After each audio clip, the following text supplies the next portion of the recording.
নমস্কার, জয় শ্রীকৃষ্ণ, রাধে রাধে। তারা মায়ের ক্যালেন্ডারটা কি সুন্দর, আমাদের ঘরে ক্যালেন্ডারটা পেয়েছে, খুব সুন্দর। পটল আলু ভেজে নিয়েছি, এটার মধ্যে একটুখানি গরম মশলা আছে অল্প একটু, আর জিরা, তেজপাতা, ছোলার ডাল সব দেখালাম না ডিটেলসে। কাঁচা মিক্সিতে বেটে করে নিয়েছি, এখন ভাজা বসাচ্ছি পোকা তাল্লার মতন। সব কিছু দেখানো যায় না। পেঁপে আলু আর পটল দিয়ে, পেঁপে তো না আলু, সরি ভুল হয়েছে, একটু ভেজে নিই। পেঁপে বারবার পেঁপে সিদ্ধ দিয়েছি না, আসলে বারবার পেঁপের কথা মনে পড়ছে। পটল দিয়ে আলু দিয়ে এটা দিয়ে তরকারি করব, নিরামিষ। আজকে শনিবার হলে, শুক্রবার হলে যে কি রান্না করব বুঝতে পারি না। মুগ ডাল খেলে অম্বল হয়, এই জন্যে ছোলার ডাল দিয়ে এই কাজটা করছি। ডিটেলস দেখালাম না কিছু, সব ভেজে ভুজে দেখাচ্ছি।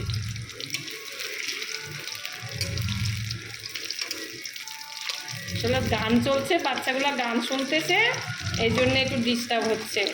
একদিকে কথা বলতে আরেকদিকে মনটা চলে যাচ্ছে। পটল আলু ভেজে নিয়েছি, এগুলো রেখেছি এখানে। আদা জিরা কাঁচা লঙ্কা জানেন তো, আমি মিক্সিতে বেটে রেখে দিই, সব মিক্সড করা আছে। আর একটু টমেটো কেটে নিয়েছি। আর এটার মধ্যে কী বলুন তো, আমার কি বলে, এটার মধ্যে হলো গিয়ে গরম মশলা আমি গুঁড়া করে রেখে দিয়েছি, জানেন, এটার মধ্যে ভরে ফ্রিজে রেখে দিয়েছি। গরম মশলা গুঁড়া করে রেখে দিয়েছি। এটা ভাজা হয়েই আসছে।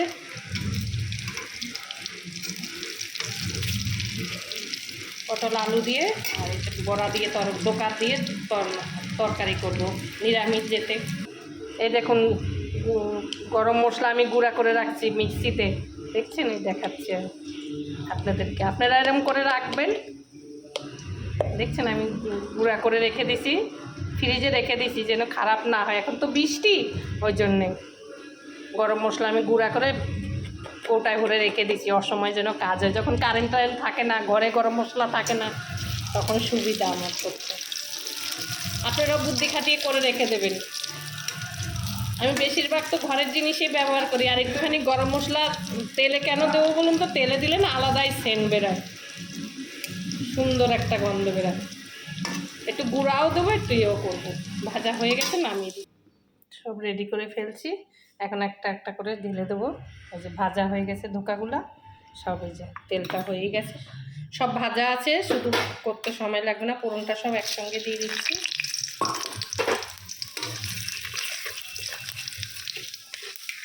একসঙ্গে হোক, গরম মশলা একটু তেলে দিলে না সেন্টটা আলাদাই লাগে, খুব সুন্দর একটা সেন্ট আসে। অল্প একটু দিয়েছি ওই জন্য তেলে, কেন গুঁড়াও দেবো একটু। কী দেবো, ফোড়নটা হয়ে গেছে। এটার মধ্যে তো সব কিছু মিলানো আছে, এটা দেবো। এই যে হলুদ দিয়ে দিচ্ছি এটার মধ্যে, নুনটা দিয়ে দিচ্ছি, চিনি দিয়ে দিচ্ছি। এই যে মশলা তেল হয়ে গেছে, ফোড়নটা হয়ে গেছে, এটার মধ্যে ঢেলে দেবো সব।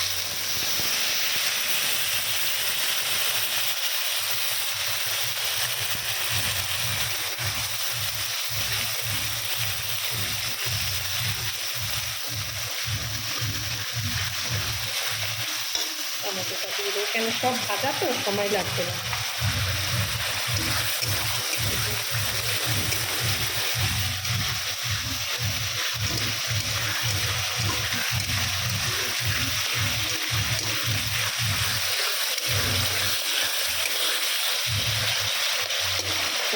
কিন্তু জল কিছু দেবো না, শুধু ভাজা হবে।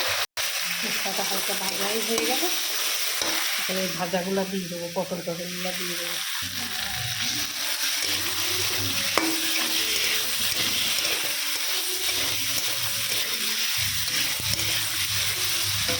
নিয়ে জল দিয়ে দেবো, সব ভাজা সময় লাগবে না, জল দিয়ে দেবো। ফুটতেছে, এখন এগুলো একটু দিয়ে দেবো। কাঁচা লঙ্কাও 3টা দেবো, যেতে কাঁচা লঙ্কার রান্না হয়ে গেছে। একটু হালকা ফুটবে, নামায় দেবো।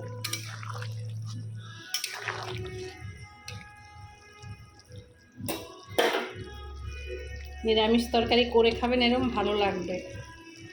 পটল আলু দিয়ে ডোকা দিয়ে পটল আলু দিয়ে ডোকার ডালনা হয়ে গেছে, নামিয়ে দিছি। কার কেরম লাগে বলতে পারবো না। নিরামিষ করেছি, ছুটি যেদিন আপনারা কেউ নিরামিষ খাবেন এরকম করে নেবেন। পেঁয়াজ রসুন ছাড়া অনেক সুন্দর দারুণ খাবার হয় নিরামিষ। পেঁয়াজ রসুনের থেকেও দারুণ দারুণ খাবার হয়। পেঁয়াজ রসুনের খাবার আলাদা, অন্য স্বাদ, নিরামিষের অন্য স্বাদ। আর সবাইকে বলছি, আপনারা প্রবাসী ভাইরা যে যেখান থেকে আমার ভিডিওগুলো দেখেন, লাইক কমেন্ট শেয়ার করুন। আমার ইউটিউব চ্যানেলও দেওয়া থাকবে টুলু দেবনাথ, আমার ফেসবুকও দেওয়া থাকবে টুলু দেবনাথ। আপনারা যেখান থেকে খুশি দেখে নেবেন। সবাই ভালো থাকবেন, রাখি, নমস্কার।